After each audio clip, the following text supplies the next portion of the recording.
Xin chào các bạn. Thấy nhiều bác cũng khoe máy hàn. Hôm nay máy của mình thì rất đơn giản. Mình vẫn dùng chắc phải nhờ lắm nay rồi.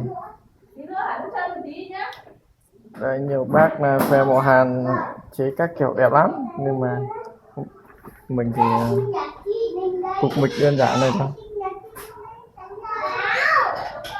Mà một ngày nào mình cũng hàn vài trăm treo bằng chiếc mỏ này.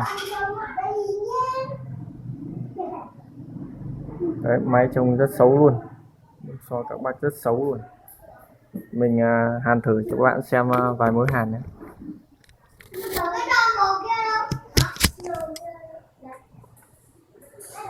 Đây là pin này,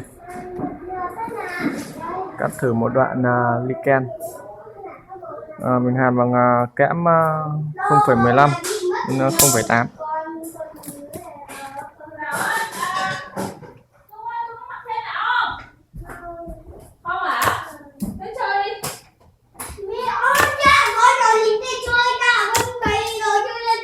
Đây, hàn của mình đây. Các bạn có nhìn rõ không?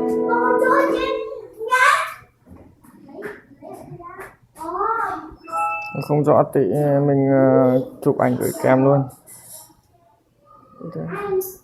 Điện thoại quay nó hơi cùi tí, lấy led lung tung. Đây, các bạn nhìn thấy rõ chưa?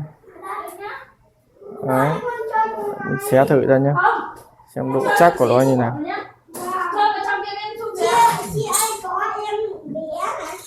Lấy nét tự động này nó chạy hơi lung tung.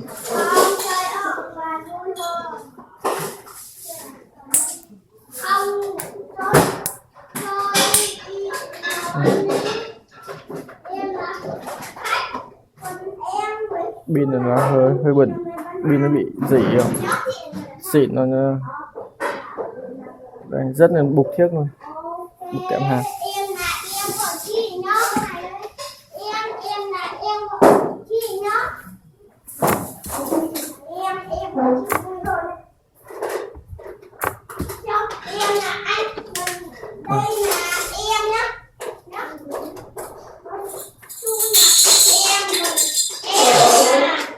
Đây là mối hàn này.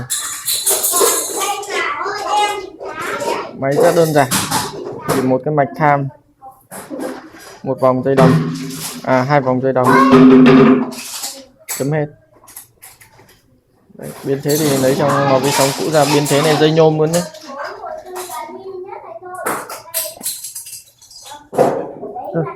Ô này chắc quá, chắc là lột trước rồi.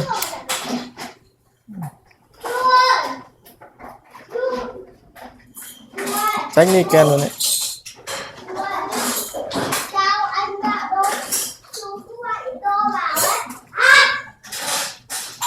Không ra luôn.